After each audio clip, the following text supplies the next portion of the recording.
Hello, YouTube. I'm probably going to piss a lot of people off with this video, and I don't know how many people who watch my videos are going to want to keep watching them after this, because this is kind of a heated topic right now, and it's a political one. I try and stay out of politics, but on this one, I kind of got to speak up. I'm talking about the health care bill that was passed Sunday night. Whether you are for this bill or against this bill, my personal opinion is the American people lost Sunday night.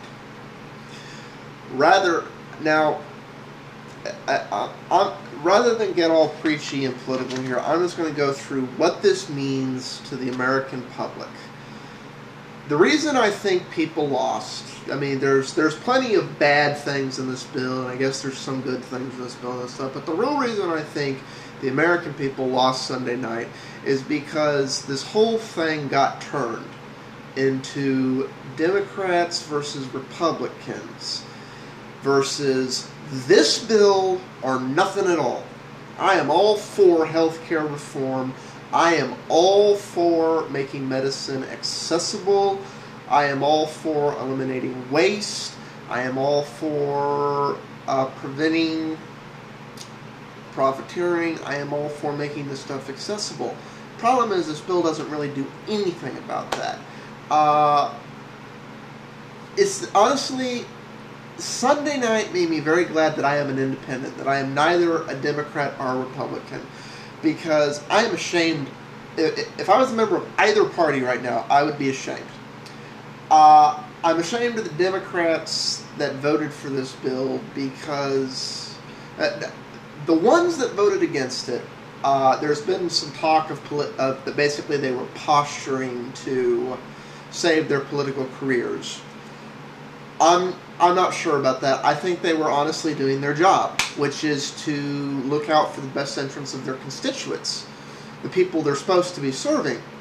I think about the same percentage of Democrats that voted against this bill, probably about half that percentage of Republicans voted against this bill for the same reason. They were looking out for the best interests of their constituents. I think the rest of the Democrats Republicans voted against the bill. Not one Republican voted for the bill. I think the rest of the Republicans voted against the bill for one of two reasons. They voted against it because they were, trying to make the Democrats lose, or because they were trying to turn this into, we need to be good Bible-thumping Christians and not have federal tax. I swear, I wanted to rip my head out when that guy stood up and started making this about killing babies. There are plenty of valid reasons to attack this bill. That ain't one of them. That's, have you thumped your Bible today? So, let me get into what this passing of this thing actually means. About 6 months from now, insurers cannot deny are stopped from barring people when they get sick. They can't deny covering children with pre-existing conditions, and they're required to keep kids on their parents' insurance till they're 26. Now, the kids till they're 26, I have mixed feelings about. Not so much aside, but because that's something that largely already happens.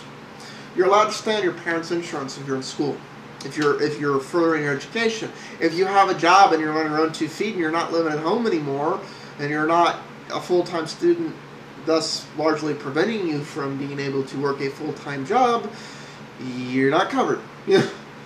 And I'm not sure, all it did was remove the school requirement, which I'm not sure is a good thing. Come 2011, it's going to require 80 to 85% of all the premiums that insurance companies take to be spent on actually providing medical care. Everything in these initial enactments I agree with. I think these are good things. I think they'd be better if there was a regulatory board to actually enforce them. Because right now, if somebody chooses not to obey these rules, your only real option is to sue them in civil court. which means if you don't have enough money to push that suit through, you don't have these rights. 2013, yes. This is the one of the schemes to pay for all of this. It imposes extra tax, Medicare payroll taxes, on people earning more than $200,000. Yes, the less than 1% of America that are the super rich are going to pay for this whole thing. That number has never worked out. 2014 is where we all start to lose. For that, I'm going to have to get into the 14 myths. Somebody actually bothered to put together a thing on this stuff. Now, I'm going to have to cover this in a second part, because I'm up on 6 minutes now.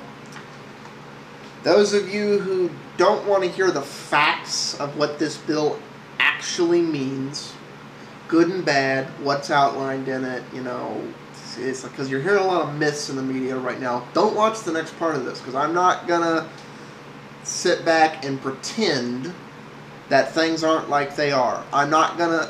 I am loyal to neither party here, and I'm not gonna say things that don't make sense are good things.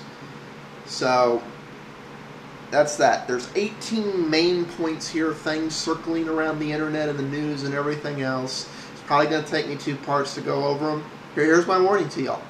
If y'all want to pretend I'm an idiot and you want to say this is the greatest thing since sliced bread, and you want to say that, and you want to operate under the delusion that spending money we don't have and asking the average American family to increase their bills by $1,400 to $6,000 annually is a good thing in the midst of a depression. Call it whatever the heck you want. Textbook definition of a depression is when you have more than 10% unemployment. The United States has more than 10% unemployment right now, which means we can sugarcoat it, we can call it whatever we want. For a depression, we're doing pretty damn good, but the United States is in a depression. And I'm definitely not sure the best thing to do in the middle of a depression is to slam the brakes on an economy by increasing the minimum expenses of a household by simultaneously making it in the best interest of employers not to hire people. Doesn't really make sense to me, but we'll go over it. Peace out all. Hopefully I haven't offended too many of you, and hopefully some of y'all stay around. Bye.